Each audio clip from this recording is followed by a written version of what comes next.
Welcome to the online platform of Aimers online classes. तो जैसे कि हम लोग पिछले वाले वीडियो में आपने देखा होगा कि हम लोगों ने चैप्टर 5 इसका नाम क्या है आपका यूक्लिड की ज्यामिति का परिचय के बारे में हम लोग पढ़ा था, इंट्रोडक्शन टू यूक्लिड ज्योमेट्री के बारे में हम लोगों ने स्टडी किया था, जिसमें हम लोगों ने जाना था कि आपका ज्यामिति क्या होता है। ठीक है, ज्यामिति क्या होती है। ठीक है, यूक्लिड क्या थे, उन्होंने क्या क्या किया। ठीक है, उसके बाद यूक्लिड कौन कौन सा जो है ना चीजों को माने थे। ठीक है, और कौन कौन सा स्टेटमेंट दिए हुए थे। इन सारे स्टेटमेंट को वैसे यूक्लिड द्वारा दिया गया बहुत सारे स्टेटमेंट है, लेकिन उन्हीं में से जो इंपॉर्टेंट है उसको हमने प्रीवियस क्लासेस में आपको दिया हुआ था। ठीक है, तो अभी जो है आज की क्लास में हमें डिस्कस करना है ये कि यूक्लिड जो थे, जितने भी यूक्लिड ने क्या किया था, कुछ चीजों को क्या किया था, ऑब्जर्व किया था, कल्पना किया था, और कल्पना करके कुछ स्टेटमेंट को दिया हुआ था। ठीक है, कुछ स्टेटमेंट को दिए हुए थे, बिना प्रूफ किए उस स्टेटमेंट को दिए हुए थे, और वो स्टेटमेंट जब बाद में प्रूफ किया गया तो वो यूनिवर्सल ट्रूथ थे, यानी वो क्या था, आपका सर्वव्यापी सत्य था। ठीक है, इसीलिए यूक्लिड द्वारा दिए गए इन सारे कथनों को, स्टेटमेंट को दो पार्ट में क्या कर दिया गया, बांट दिया गया। क्या कर दिया गया, दो पार्ट में बांट दिया गया। ठीक, तो अब यहाँ पे क्या करते हैं ना, सबसे पहले आपका जो चैप्टर है उसको रख लेते हैं, लिख लेते हैं। ठीक है, कि क्या है, तो पार्ट 5 है।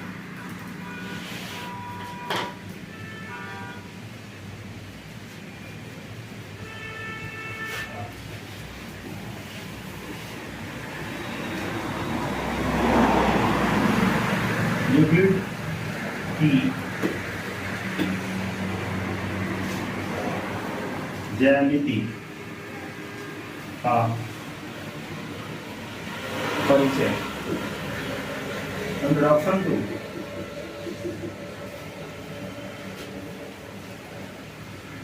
Introduction to Euclid's geometry.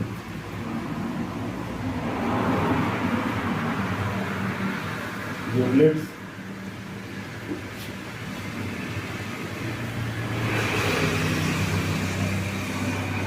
Geometry. ठीक है, तो सबसे पहले हम यहाँ पे क्या लिखेंगे, तो यूक्लिड ने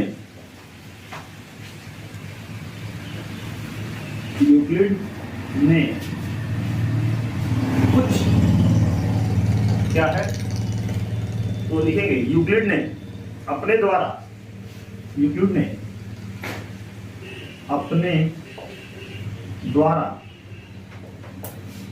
कुछ कथनों को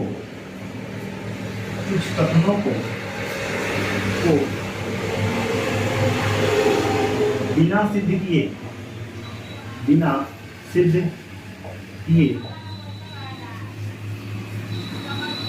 बताया था जो कि बाद में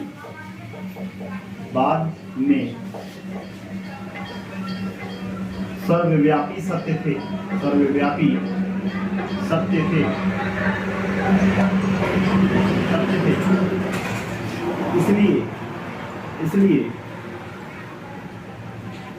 इसलिए यूक्लिड के इन कथनों को दो भागों में बांट दिया गया। इसमें पहला है क्या, आपका एक्सियोम, और दूसरा क्या है, पोस्टुलेट। अब इस एक्सियोम को हम क्या कहते हैं, एक्सियोम्स को हम कहते हैं क्या, अभिगृहित कहते हैं। क्या कहते हैं, अभिगृहित कहते हैं। क्या कहते हैं, अभिगृहित। और इसको क्या कहते हैं, अभिधारण कहते हैं।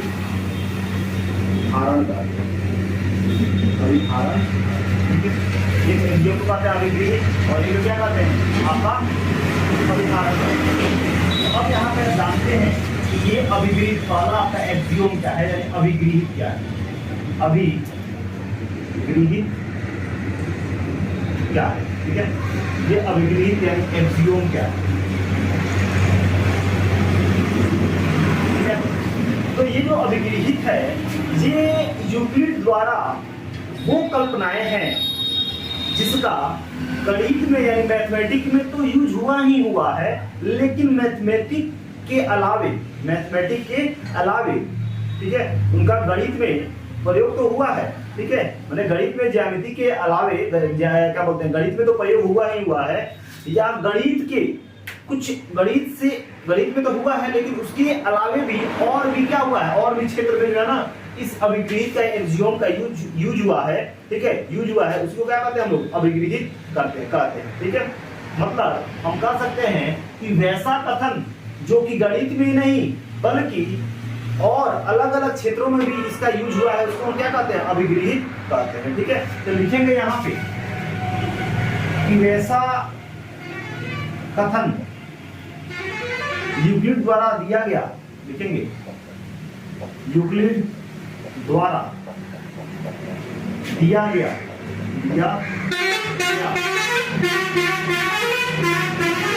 वैसा कथन जिसका गणित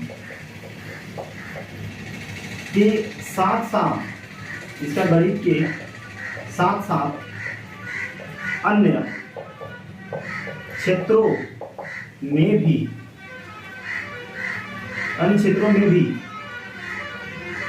उसका यूक्लिड द्वारा दिया गया वैसा कथन जिसका गणित के साथ अन्य क्षेत्रों में भी प्रयोग होता है उसे अभिगृहित कहते हैं, उसे अभिगृहित कहते हैं, क्या कहते हैं, उसे अभिगृहित कहते हैं। अब लिखेंगे यूक्लिड द्वारा दिया गया अभिगृहित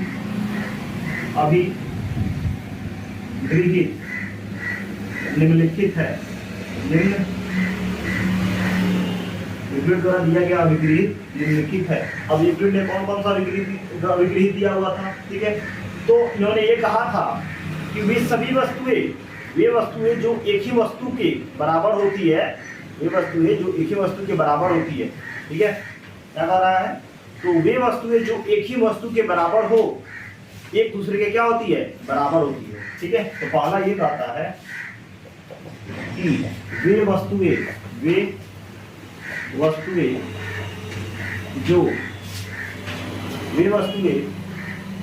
जो एक ही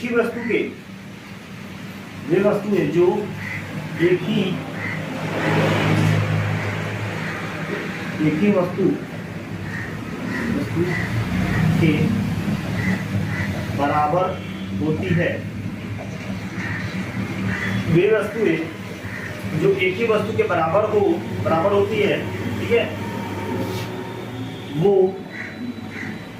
एक दूसरे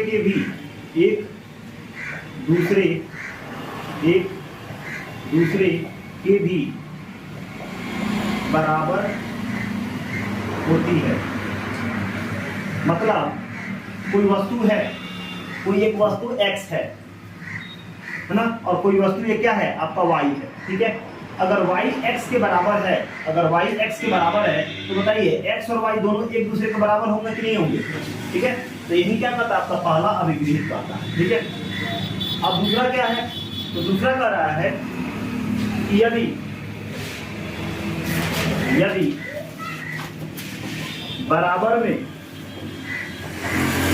बराबर को जोड़ा जाए, यदि बराबर में बराबर को जोड़ा जाए तो मान भी क्या होगा, तो प्राप्त परिणाम भी बराबर होंगे। मतलब बराबर में बराबर जोड़ेंगे तो क्या मिलेगा, बराबर ही मिलेगा। क्लियर है। तो अगर ये क्लियर है तो ये दूसरा हो गया। इसको अब हम दोनों को क्या करेंगे, इतना हो गया ना, ये हो गया है, इसको हम इरेज कर रहे हैं और बाकी जो है ना आपको देखेंगे।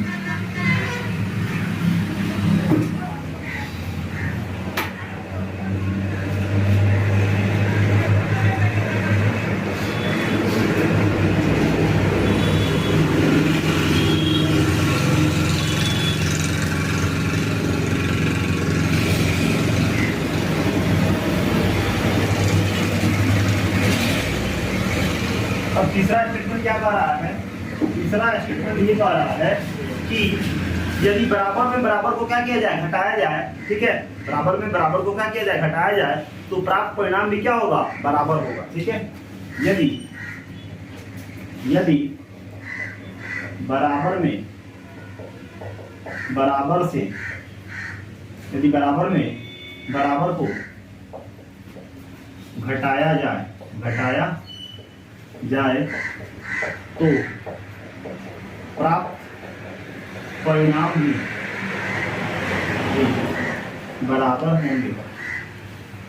बराबर होंगे। ये तीसरा स्टेटमेंट है। चौथा स्टेटमेंट क्या है? चौथा स्टेटमेंट कहता है कि वो वस्तुएं जो एक दूसरे के संपाती होते हैं, ठीक है, वो क्या होंगे, एक दूसरे के बराबर भी होते हैं, ठीक है। लिखेंगे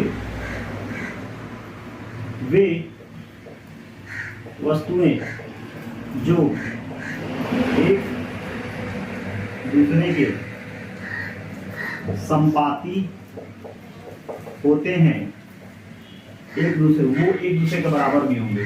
वे एक दूसरे के बराबर भी होते हैं। मतलब ये है, संपाती का मतलब क्या?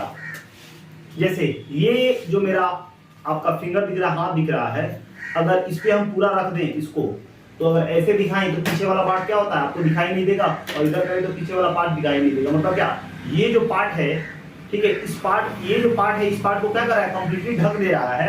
तो संपाती का मतलब क्या होता है कि वो चीज जो दोनों क्या हो, एक दूसरे के अगर एक दूसरे के एक पर आ जाए तो कंप्लीट वो एक दूसरे को क्या करता है, ढक देता है। उसी को क्या कहते हैं, संपाती कहते हैं। तो संपाती का मतलब ये होता है क्या, हर एक चीज बराबर। तो वही कह रहा है कि वो वस्तु जो एक दूसरे के संपाती होते हैं, वो एक दूसरे के क्या होते हैं, बराबर भी होते हैं। ये आपका है क्या, फोर्थ स्टेटमेंट। इतना में कोई दिक्कत नहीं है, समझ में आ रहा है, ठीक है।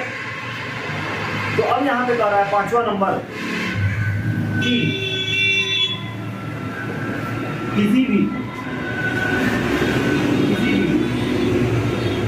पूर्ण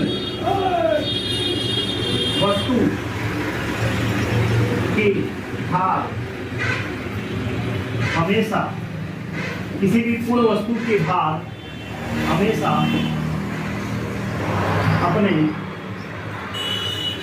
पूर्ण से छोटे होते हैं। मतलब देखिए 5 नंबर थोड़ा सा घुमावदार है। मतलब किसी भी पूर्ण वस्तु का भाग हमेशा अपने पूर्ण से छोटा होता है। मतलब यार ये क्या है, बताओ, ये कोई वस्तु हो गया, ठीक है, ये पूर्ण है, इसका अगर हम 4 पार्ट कर दे रहे हैं, ठीक है, अब इसके एक पार्ट हम निकाल दे रहे हैं, ये निकाल दे, ठीक है। तो ये जो आपका पूर्ण है और ये जो इसका पार्ट है, एक भाग है, ये बताइए ये हमेशा क्या होगा, ये जो है वो छोटा होगा कि नहीं होगा, किससे, अपने पूर्ण से, बड़े से छोटा होगा कि नहीं होगा। यही बात कहता है कि किसी भी पूर्ण वस्तु के भाग हमेशा अपने पूर्ण से क्या होते हैं, छोटे होते हैं। मतलब किसी से ये पूर्ण है और ये इसका क्या है, एक पार्ट है, तो ये हमेशा जो पार्ट होगा वो अपने पूर्ण से क्या होगा, छोटा होगा। क्लियर है, ये आपका 5वां पार्ट, ठीक है। अब जो आपका 6 है वो क्या बोल रहा है, तो 6 ये बोल रहा है कि अगर किसी भी वस्तु को, अगर किसी भी वस्तु, अगर कि एक ही वस्तु,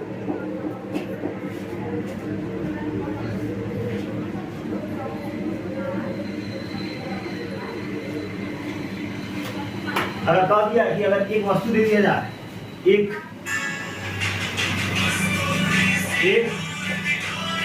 वस्तु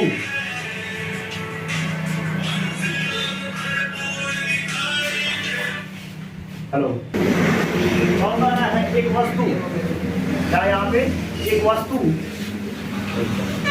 को क्या कर दिया जाए, ठीक है, एक वस्तु अगर दूसरे वस्तु के बराबर है, अगर दोनों वस्तुओं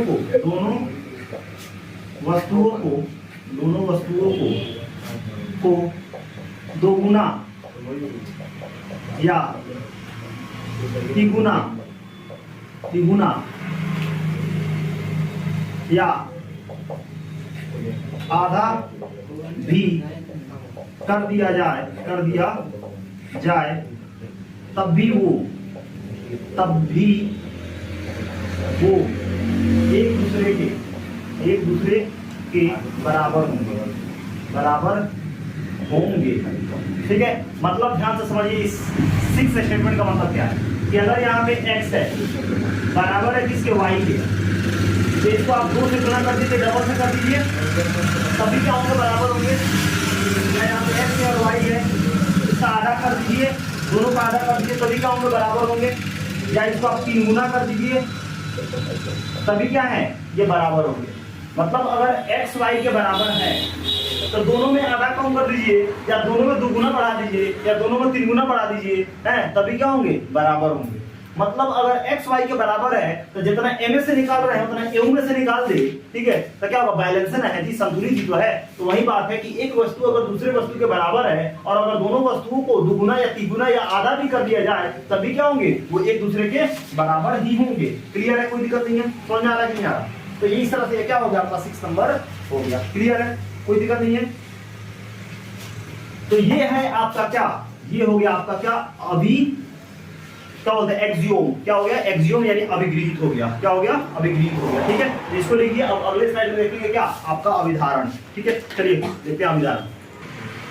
अब जो है आपका जो दूसरा नंबर है वो क्या है, आपका अभिधारण है। क्या है, अभिधारण, जिसे कहा जाता है क्या, पोस्टुलेट। पोस्टुलेट।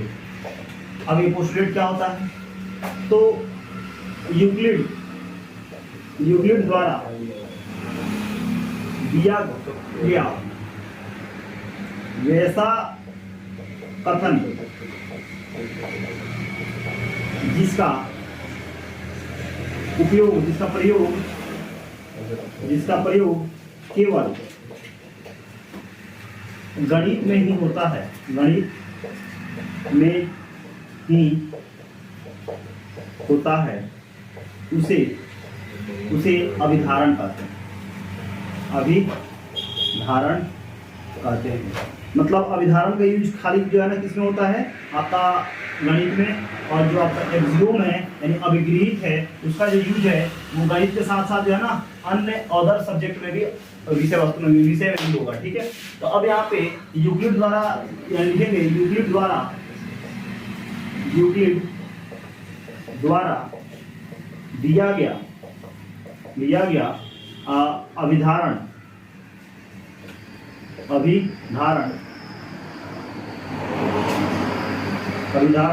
निम्नलिखित है।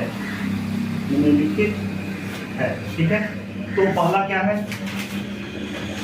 तो पहला ये कहता है अभिधारण में आपका पहला ये कहता है कि अगर एक बिंदु दे दिया जाए, एक बिंदु से, ठीक है, और एक बिंदु से जो है, हाँ ठीक है, एक बिंदु दे दिया जाए, उसके सिरे पे और भी बहुत सारा बिंदु दे दिया जाए, तो उस बिंदु को अगर मिलाते जाए तो क्या बन जाएगा, एक सीधी रेखा बन जाएगा। क्या बन जाएगा, एक सीधी रेखा बन जाएगा। मतलब एक बिंदु से एक दूसरे बिंदु तक, ठीक है, मतलब एक सीधी रेखा खींची जा सकती है। मतलब हम लिख सकते हैं एक बिंदु, क्या दिया गया, एक अगर यहाँ पे बिंदु, यानी यहाँ पर सीधे से लिख सकते हैं, सीधे से यहाँ पे ये लिख सकते हैं कि अगर यहाँ पे लिख सकते हैं सीधे दो बिंदुओं से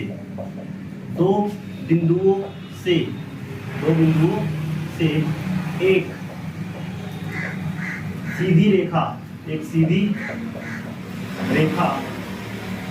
खींची जा सकती है एवं वो सीधी रेखा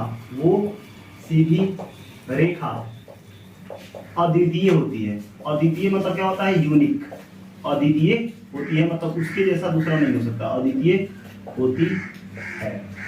ठीक है, क्या होती है, अद्वितीय होती है। क्लियर है, कोई दिक्कत नहीं है, समझ में आ रहा है। ठीक है, मतलब अगर एक यहाँ पे बिंदु दे दिया जाए, एक और बिंदु दे दिया जाए, इसको दोनों को मिलाया जाए तो क्या बन जाएगा, एक सीधी रेखा बन जाएगा। तो इसके तरह जो है ना, अगर यहाँ पे एक बिंदु दे दिया जाए, यहाँ पे दे दिया जाए, तो ऐसे बनेगा, है कि नहीं है। अगर इधर इधर दे दिया जाए तो ऐसा भी एक रेखा बन जाएगा, ठीक है। तो ये सारा ही जो है ना अपने में क्या है, अद्वितीय है, यूनिक है, ठीक है। इसकी तरह दूसरा और कुछ नहीं हो सकता, ठीक है। ये पहला स्टेटमेंट हो गया, क्लियर है, इसमें कोई दिक्कत है तो बताइए, ठीक है। अब नॉर्मली दूसरा स्टेटमेंट ये कहता है कि एक शांत रेखा को क्या कर सकते हैं, एक शांत रेखा को, ठीक है, दोनों सिरों से एक शांत रेखा को दोनों सिरों से अनंत रूप से बढ़ाया जा सकता है, क्या किया जा सकता है, बढ़ाया जा सकता है, ठीक है, कोई दिक्कत नहीं है। मतलब ये है कि अगर यहाँ पे एक हम शांत रेखा दे दें, ठीक है, यहाँ पे आपका एक है और इसको जो है ना हम अनंत रूप से क्या कर सकते हैं, आगे की तरफ बढ़ा सकते हैं। इसको जो अनंत रूप से क्या कर सकते हैं, हम आगे की तरफ क्या कर सकते हैं, बढ़ा सकते हैं। क्लियर है, कोई दिक्कत नहीं, समझ में आया, ठीक है। तीसरा ये कहता है कि एक बिंदु से क्या करते हैं, एक बिंदु को अगर हम केंद्र मान लेते हैं और केंद्र मानकर एक अगर हम क्या करते हैं उसके चारों तरफ केंद्र मान लेते हैं और उसका एक हम त्रिज्या ले लेते हैं, ठीक है, और उसके चारों तरफ अगर घुमाया जाए तो क्या हो जाएगा, एक वृत्त हम खींच सकते हैं। क्या खींच सकते हैं, एक वृत्त खींच सकते हैं। मतलब यहाँ पे लिखेंगे, क्या लिखेंगे, किसी बिंदु को केंद्र मानकर एक निश्चित त्रिज्या लेकर ठीक है,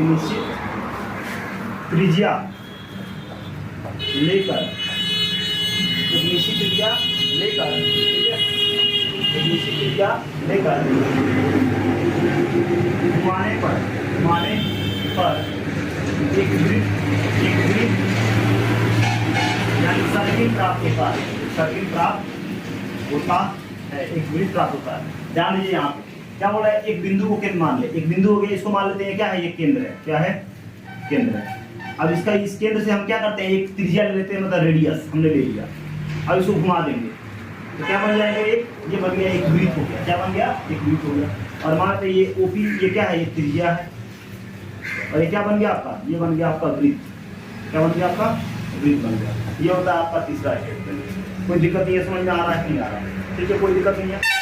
तीसरा हो गया, ठीक है। अब चलिए अगले स्लाइड में देखते हैं कि आपका चौथा नंबर क्या कर रहा है।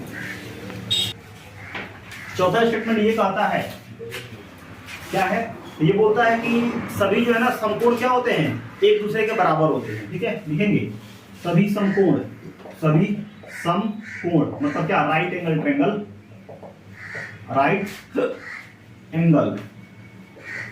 ट्रायंगल, सभी समकोण एक दूसरे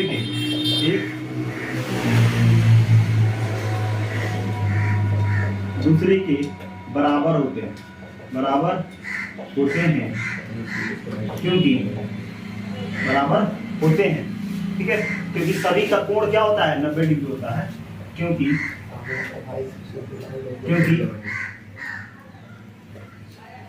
सभी के कोण का मान 90 डिग्री होता है, ठीक है। तो सभी समकोण क्या होता है, बराबर होते हैं, ठीक है। पांचवा जो आपका है वो कहता है कि अगर यदि यदि कोई दो सरल रेखा ऐसी दी गई हो जिसे तीसरी रेखा दोनों रेखाओं को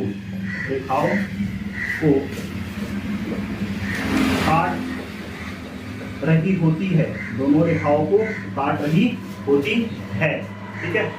तो दोनों रेखाओं की एक ही ओर, तो दोनों रेखाओं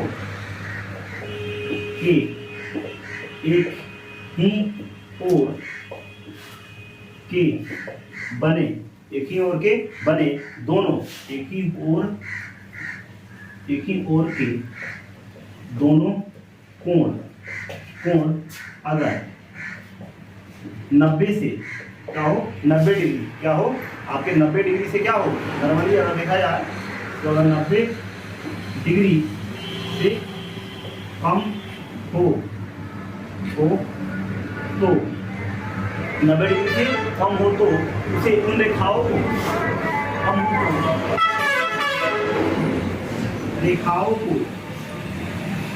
बढ़ाने पर वो वे एक दूसरे को, तो यहाँ क्या कर रहा है, उन रेखाओं को बढ़ाने पर वे एक दूसरे से मिल जाती है, एक दूसरे से मिल जाती है।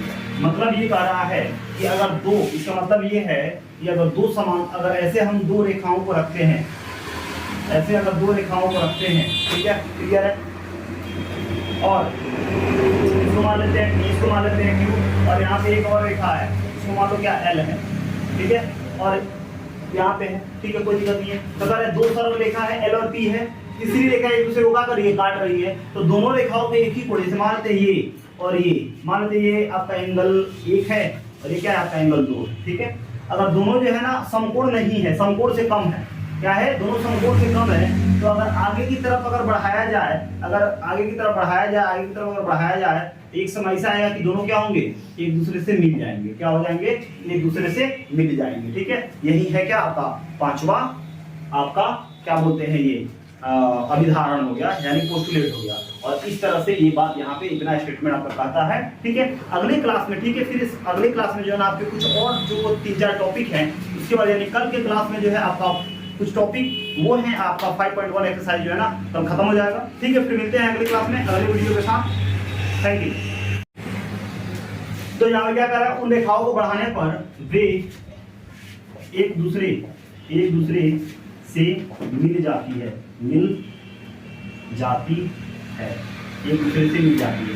मतलब ये कह रहा है कि अगर दो, इसका मतलब ये है कि अगर दो समान, अगर ऐसे हम दो रेखाओं को रखते हैं, ऐसे अगर दो रेखाओं को रखते हैं, ठीक है, क्लियर है, और इसको मान लेते हैं Q, और यहाँ पे एक और रेखा है, इसको मान लो क्या L है, ठीक है, और यहाँ पे है, ठीक है, कोई दिक्कत नहीं है। तो अगर दो सरल रेखा है L और P है, तीसरी रेखा एक दूसरे को क्या कर रही है, काट रही है, तो दोनों रेखाओं के एक ही कोण, जैसे मान लेते हैं ये और ये, मान लेते ये आपका एंगल 1 है और ये क्या है आपका एंगल 2, ठीक है। अगर दोनों जो है ना समकोण नहीं है, समकोण से कम है, क्या है, दोनों समकोण से कम है, तो अगर आगे की तरफ अगर बढ़ाया जाए, एक समय ऐसा आएगा कि दोनों क्या होंगे, एक दूसरे से मिल जाएंगे, क्या हो जाएंगे, एक दूसरे से मिल जाएंगे, ठीक है। यही है क्या आपका पांचवा, आपका क्या बोलते हैं ये अभिधारण हो गया, यानी पोस्टुलेट हो गया। और इस तरह से ये बात यहाँ पे इतना स्टेटमेंट आपका कहता है, ठीक है। अगले क्लास में, ठीक है, फिर इस अगले क्लास में जो है ना आपके कुछ और जो 3-4 टॉपिक हैं, उसके बाद यानी कल के क्लास में जो है आपका कुछ टॉपिक वो है आपका 5.1 एक्सरसाइज जो है ना तब खत्म हो जाएगा, ठीक है। फिर मिलते हैं अगली क्लास में अगले वीडियो के साथ, थैंक यू।